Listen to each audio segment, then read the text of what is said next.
I don't see anything to connect. السلام علیکم مولانا صاحب، میں علیزہ بات کر رہی ہوں. میرے بیٹے کا نا دانش کا انتقال ہو گیا ہے.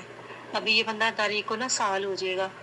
تو میں نے رات کو خواب میں دیکھا ہے میرا بیٹا اس نے وائٹ سوٹ پہنا ہوا ہے اور اس کے پیچھے نا شیر چل رہا ہے، جیسے بڑے احترام سے نا سر جھکا کے، تو اس کے پیچھے پیچھے نا چل رہا ہے. تو آپ مجھے اس خواب کی تعبیر کا بتانا کہ اس کا کیا مطلب ہے. بیسیکلی بہن یہ جاننا چاہ رہی ہیں فوت شدہ بیٹے کو خواب میں دیکھا ہے اور اس کے پیچھے ایک شیر چل رہا ہے. چلیے میں نے اس خواب کو بھیجا ہے رومانہ کے پاس. ایز یوجول انہوں نے کیا تعبیر پیش کی ہے ہم اور آپ مل کر سنتے ہیں. علیکم ورحمۃ اللہ وبرکاتہ. وعلیکم اللہ السلام. سبحانہ تعالیٰ سائلہ کو حوصلے اور صبر پر بڑے اجر سے نوازے اور ان کے بیٹے کو جنت میں بہت اچھا مقام نصیب فرمائے. آمین یا رب العالمین. آمین. سائلہ نے خواب کے منظر میں اپنے فوت شدہ بیٹے کو وائٹ لباس میں دیکھا. خواب کے منظر میں ان کے بیٹے کے پیچھے شیر بڑے احترام سے سر جھکا کے چل رہا تھا. ممکن ہے یہاں سفید لباس کا منظر خیر، راحت اور آسانی والے معاملات کی علامت ہو. غور کریں، شیر کو دیکھ کر ڈر خوف محسوس ہوتا ہے، جبکہ خواب کے منظر میں شیر سر جھکائے بڑے احترام سے پیچھے چل رہا تھا. ممکن ہے یہاں شیر سے مراد وہ ڈر اور خوف کی کیفیت ہو جس سے بیٹے کے آخری مراحل میں سائلہ گزر چکی ہوں، اور اب اس ڈر خوف پر سائلہ کی نیکی یعنی ان کے صبر کی طاقت حاوی ہو چکی ہو اور سائلہ بہت سے موقعوں پر مضبوط ہوتی گئی ہوں. یوں سمجھ لیں بیٹے کی جدائی پر صبر کا عمل اللہ سبحانہ تعالیٰ کی خوشنودی کا ذریعہ بن سکتا ہے انشاءاللہ.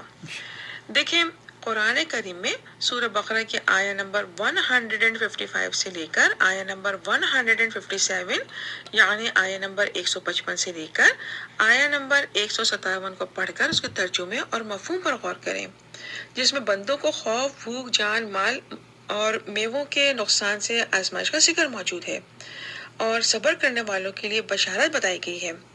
سائلس کے پیغام پر غور کریں، بڑی رہنمائی نصیب ہوگی انشاءاللہ. اس خواب کے ایک اور معنی بھی ہو سکتے ہیں. دیکھیں قرآن کریم میں سورہ مدثر کی آیہ نمبر 51 یعنی آیہ نمبر 51 کو پڑھ کر اس کے ترجمے اور مفہوم پر غور کریں، جس میں شیر سے ڈر کر بھاگ جانے والوں کا ذکر موجود ہے. غور کریں، شیر اپنی طاقت قوت کی وجہ سے لوگوں پر اپنا خوف اور رعب طاری کرتا ہے. ممکن ہے خواب کے منظر میں شیر سے مراد سائلہ کے طرف کے ایسے افراد کی طرف اشارہ ہو جو دوسروں پر اپنے مزاج، مال یا اختیارات کی وجہ سے رعب رکھتے ہوں. چونکہ خواب کے منظر میں سائلہ نے فوت شدہ بیٹے کے پیچھے بڑے احترام سے شیر کو سر جھکا کر چلتے ہوئے دیکھا اور بیٹے نے سفید لباس پہنا ہوا تھا، لہٰذا ممکن ہے کہ سائلہ کے بیٹے کی وفات کے دوران یا اس کے بعد سائلہ کی آزمائش پر صبر کو دیکھ کر ان کے خاندان یا ان کے اطراف کے افراد جنہوں نے زندگی کے مختلف مراحل میں سائلہ کو تکلیف دی ہو یا دیتے رہے ہوں، انہوں نے بہت سے معاملات میں اپنے ہی عمل سے نصیحت حاصل کی ہو. ممکن ہے انہوں نے سائلہ کے صبر اور حوصلے کو دیکھ کر اپنے مزاج یا رویوں میں تبدیلی لائی ہوں اور وہ مختلف موقعوں پر صلہ رحمی کی طرف مائل ہوتے رہے ہوں.